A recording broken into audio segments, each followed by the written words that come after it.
15 अगस्त 1947 को ठीक रात के 12 बजे जब दिल्ली के संसद भवन में शंख बज रहे थे, नेता मेज थपथपा रहे थे और पंडित नेहरू कह रहे थे कि पूरा भारत आजादी की सुबह में जाग रहा है, ठीक उसी मिनट देश के दूसरे हिस्सों में हजारों लोग चीख रहे थे, तड़प रहे थे और जिंदा चलाए जा रहे थे। क्या आप जानते हैं कि जिस दिन हमारा देश आजाद हुआ, उस पूरे दिन राष्ट्रपिता महात्मा गांधी एक शब्द भी नहीं बोले।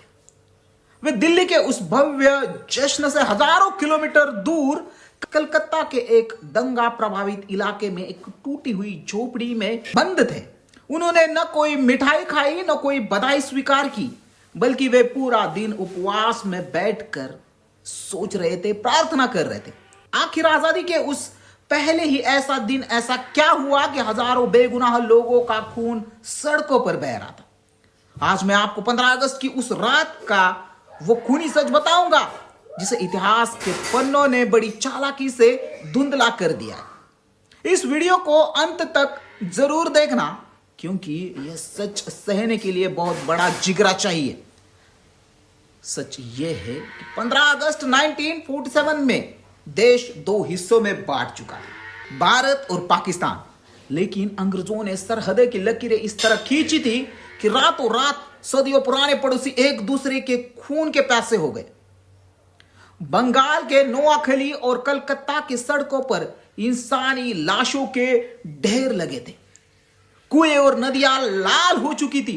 दिल्ली में वायसराय हाउस की रोशनी से सजाया जा रहा था। तब पंजाब और बंगाल के हजारों घरों को आग के हवाले किया जा चुका था। हालात इतने खौफनाक थे कि लोग अपनी जान बचाने के लिए अपने ही पुरखों की जमीन छोड़कर नंगे पैर भाग रहे थे। रास्तों में जो भी मिल रहा था उसे मजहब के नाम पर काटा दिया जा रहा था। गांधी जी को जब इस तबाही का एहसास हुआ तो उन्होंने साफ कह दिया, मैं इस आजादी का जश्न कैसे मनाऊं जब मेरे अपने बच्चे एक दूसरे का गला काट रहे। यह वजह थी कि 15 अगस्त को दिल्ली के उत्सव में वो शामिल नहीं हुए। वे दंगाई के बीच जाकर अपनी जान दांव पर लगाकर शांति की भीख मांग रहे थे। लेकिन सबसे बड़ा झटका तो अब लगेगा। ब्रिटिश सरकार को अच्छी तरह से यह सब कुछ पता था कि देश में दंगे भड़काने वाले वो है। इससे निपटने के लिए उन्होंने पंजाब बॉर्डर पर 50,000 सैनिकों की एक विशेष टुकड़ी तैनात की थी, जिसे पंजाब बाउंड्री फोर्स कहा गया। लेकिन 15 अगस्त की रात जैसे ही दंगे भड़के, उस 50,000 की फौज ने अपने हथियार डाल दिए। ब्रिटिश अफसरों ने अपने सैनिकों को सख्त आदेश दिया कि वे इन दंगों के बीच बचाव नहीं करेंगे।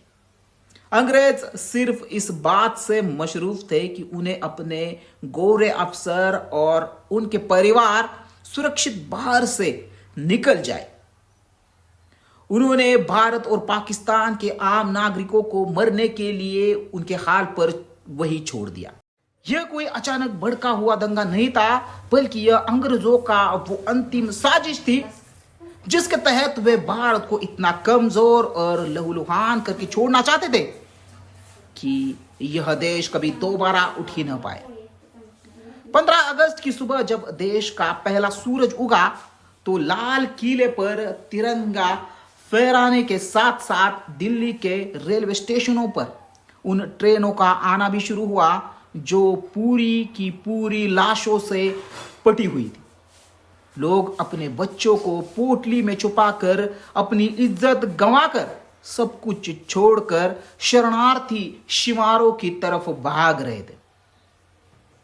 इतिहासकार बताते हैं कि 15 अगस्त का वो दिन खुशी का कम और एक अंतहीन खौफ का दिन ज्यादा था।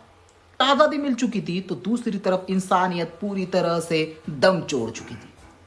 वो आजादी हमें थाली में सजा कर नहीं मिली थी, उसकी कीमत हमारे पूर्वजों ने अपने परिवारों की आहुति देकर चुकाई थी।